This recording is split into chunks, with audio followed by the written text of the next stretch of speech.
Okay, so news of the week, and just like it has been for the last couple of weeks, there has been a lot of news in MLS, and I even have a notebook in front of me, which means that at the end, when I talk about all these news on the board, I of course will be reading some other news that is in my notebook, also known as some honorable mention that didn't make it on the board, but it's equally as important as the news that it actually made it on the board.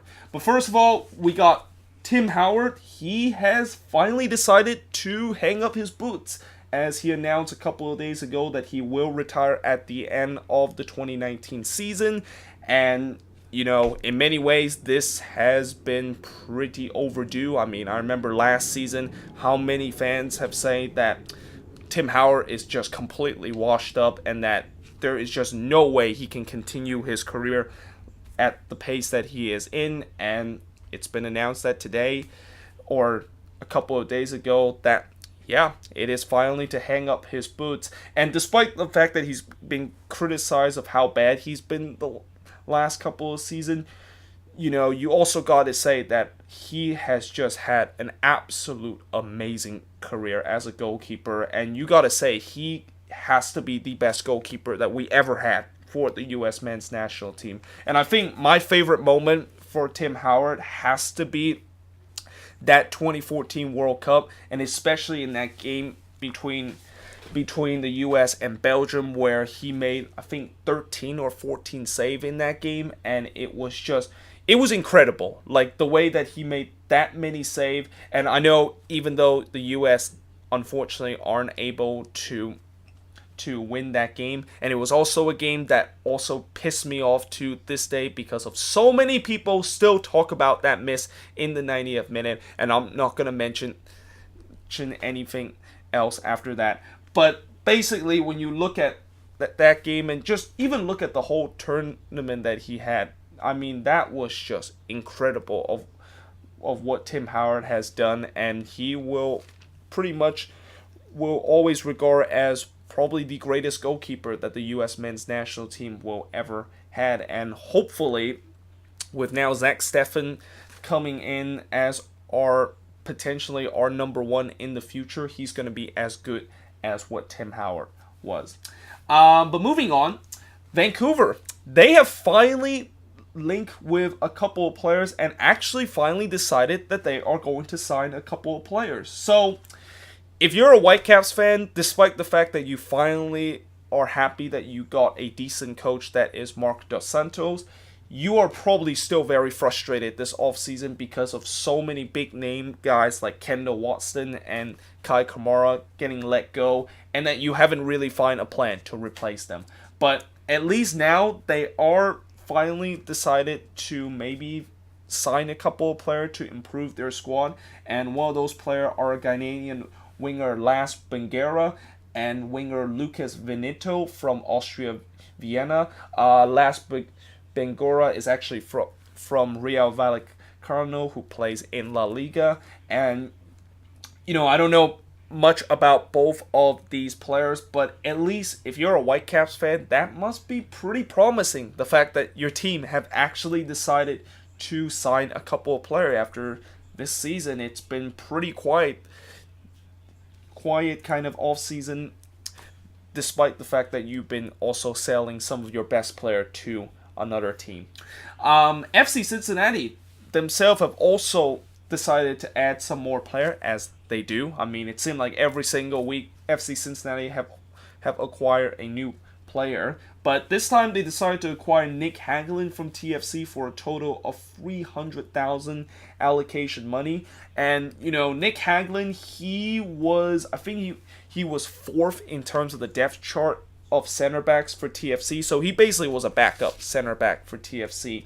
And for $300,000 total allocation money, it was $200,000 for 2019 and $100,000 for 2020. Yeah, that seems like a lot of money for a backup kind of center back. And what kind of makes me question about FC Cincinnati in terms of their approach of what they're doing in the offseason. And actually, I'm also going to say that they are also closing in on another midfielder. This time they decided to sign Freiburg midfielder Caleb Stanko, and that what makes me question about this team in this offseason is that why have they not think about signing a central attacking mid? Why in the world are they not thinking about signing a playmaker that is going to be the staple of that team? I mean, unless if they're going to convert some of their midfielder that they have signed, and by God, they have signed a lot of midfielder this off season. I mean, I almost lost count how many midfielder that they have signed this off season. But if they're going to convert one of their midfielder into a central attacking mid, then why in the world is this team not going to actually look for an actual central attacking mid? I mean, I'm actually concerned about this team heading into the new season, despite all this good move that they've been making.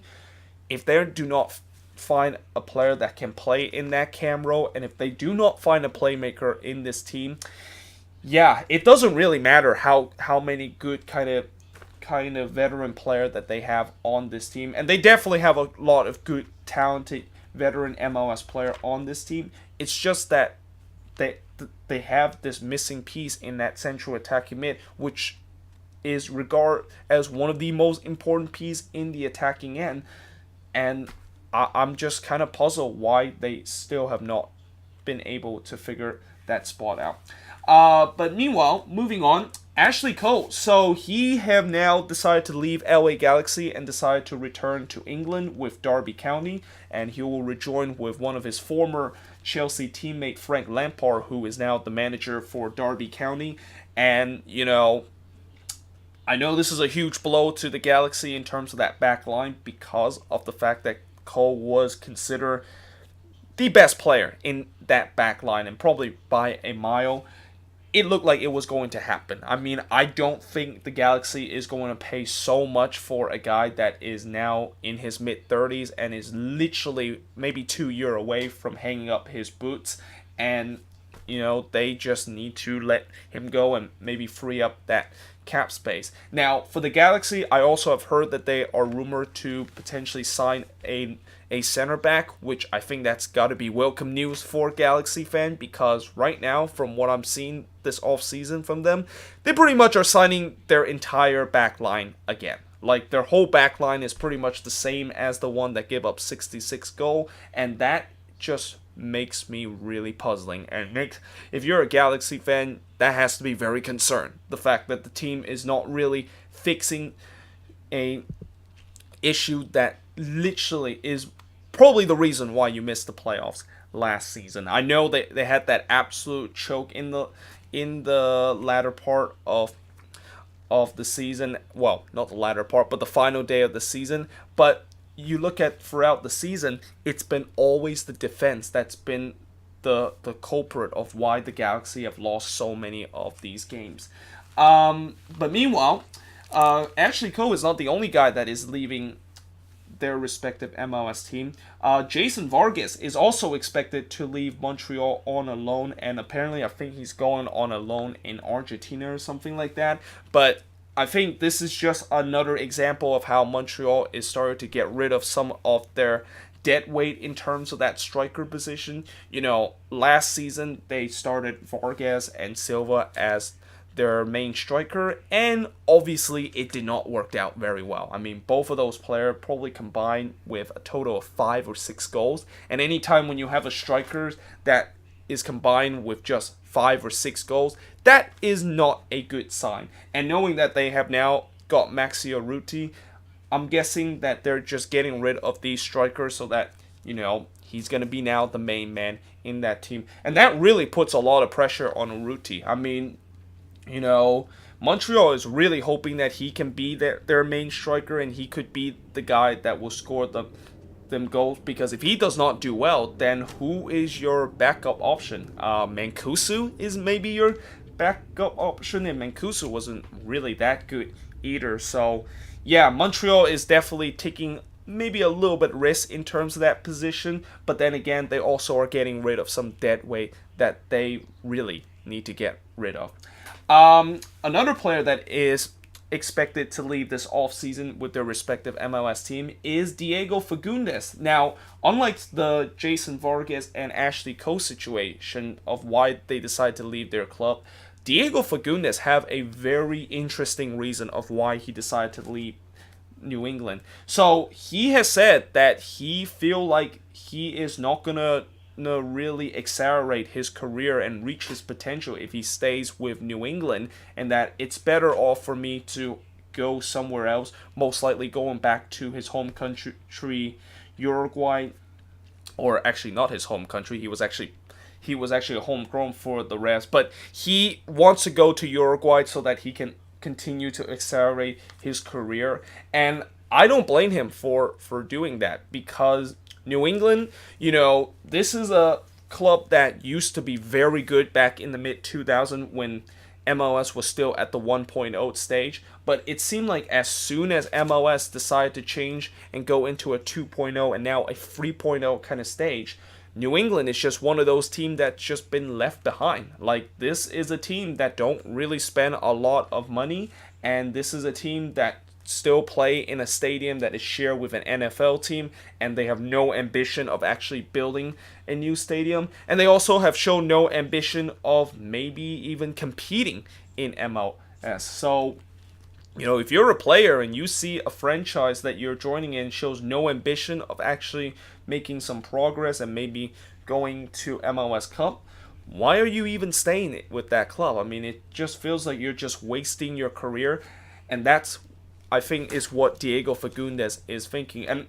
even Revs fan kind of feels like that. I have heard that Revs fans have said that, it's good for him if he wants to move somewhere else, because our team is so cheap and our owner doesn't really care about our team whatsoever, that there's no point seeing some of these players staying with our club if they're not really gonna do much with our club and not really even gonna hit their potential in the future. And although it is going to be a huge loss if Diego Fagundez leave New England, he was one of the bigger pieces for them last season, it makes sense why he wants to move, and it makes absolute sense in a player perspective.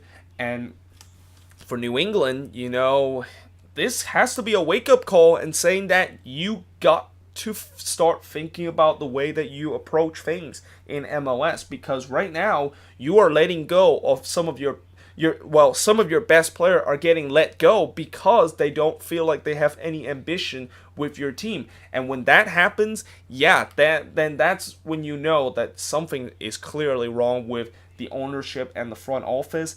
And if they do not change the way that they approach things and even change the front office in general, this team is going to leave behind the dust. And this team is going to be like the Chicago Fire, another team that used to make the playoffs a lot back in the early days of MLS, but now all of a sudden they are spending most of their time in the basement of the Eastern Conference because they are not really spending money and really developing and just kind of adapting to the new age of what MLS is nowadays. But moving on, Sporting CP, Benfica, and now numerous Bundesliga teams are interested in Chris Durkins. So a couple of days ago, there was a report that Sporting CP was going to be close to signing Chris Durkins, but now it looks like there is numerous Bundesliga teams are interested in him. And Chris Durkins, of course, he is a 19-year-old defender from DC United, and it will be very interesting to see what DC does in this situation, because do you want to let go one of your most promising young defender on your team to some team in Europe? And Chris Durkins himself, he also has a big decision to make. I mean, this is a huge decision for him as a youngster. Do you want to go to Europe now, or do you want to wait a couple of years? And the dangerous thing about waiting a couple of years is that if you do not develop into kind of a similar player of what everybody is project you as right now and hitting that potential mark, then those same club is not going to come back and be calling you for your service. So this is a big decision that Chris Durkins have to make, and this is also a big decision for DC United to make because they are going to lose one of their best defender in that back line. But moving on, and this is probably the news that I really want to talk about. Ron Burkle becomes the new investor of MLS expansion candidate Sacramento Republic. For those of you that don't know who Ron Burkle is, well, he basically is a wealthy entrepreneur. I believe, have 3 or 2 billion in his net worth, and he owns a couple of supermarket chain, and also I believe he partially owns the Pittsburgh Penguins in the NHL. And when I saw this news, I couldn't be more happier when I heard this news. And one thing that immediately pops into mind after I heard this news is that Sacramento is coming to MLS. Like, there is no more excuses for MLS to try to say why Sacramento doesn't deserve to go to MLS, because right now they just find their new investor. Like, I think the excuse and the reason why Sacramento didn't get into that expansion, didn't win that expansion race last year, was because they lack a investor. And knowing MLS these days, they really want to have teams that have rich investor and able to pump in some money. That's why they did not choose Sacramento, because they didn't have a rich investor. But now they have with Ron Burkle. That pretty much just check all your check boxes and pretty much solve your case of why Sacramento deserve to be an MLS team. And I know right now MLS is having a huge issue deciding which team do they want to be in terms of that 28th spot, because there's 2 other teams, St. Louis and Phoenix, also have very good investor and look like they're ready to go into MLS, but only one of them will actually goes in. For me, I think Sacramento has to go in. Like, I think this team has been endured so much pain and suffering, and you talk about heartbreak. I mean, most of the time when we talk about MLS heartbreak, it's usually them losing in the playoffs or losing in the MLS Cup. But Sacramento has suffered some heartbreak too. Like, this is a team that for so many years now, that this is a team that is going to be coming into the league, and that even Darren Garber so many times has visited Sacramento and say that they are ready to come into MLS. Yet, for whatever reason, Sacramento never got to MLS. Like, they keep bypassing them, thinking that they're still not good enough and they still have some pieces that is missing. Well, now with all those pieces that has been put in place, with the new investor, with the stadium already done, or not the stadium's already done, but they have the stadium plan that is ready to be built once they are announced to become an MLS team. They have the academy, they have the fans to support them. It's really now just up to MLS, and really just kind of tells me that they got to do it. Like, this is truly the time where Sacramento can no longer see as a team that's going to be bypassing because of what other team does. And I know other teams like St. Louis and Phoenix are having kind of checked those boxes just like what Sacramento has, but Sacramento has endured so many pain for so many years to get an MLS team, and I think it's only right for them to get that 28th spot, and it's only right for them to finally join the league.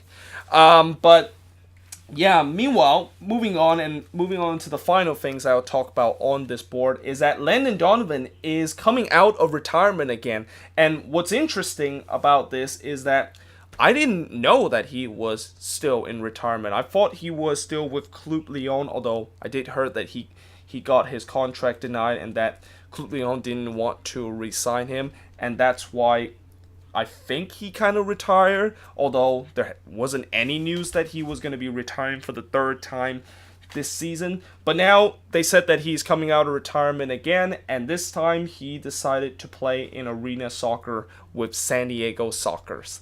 And something tells me that when Wando does break that record next season, I have a feeling Landon's probably going to go back to the Galaxy and just play with the Galaxy, score a couple more goals just to make sure that he can hold on to that record. Like, there's just something tells me that is going to be the case, and that, you know, Landon, he just loves to come out of retirement. I mean, I know eventually one of these days he's going to permanently retire, but it just seemed like he didn't want to retire because he want to make sure he still achieves some incredible feat in his career, and that maybe with him joining arena soccer might do that. I don't know. I mean, it's just kind of weird though. I mean, it's almost like a meme now that Landon Donovan, he always kind of comes out of retirement, and that even when he announced that he's going to retire, yeah, he's not going to retire. He's going to be coming back in the next couple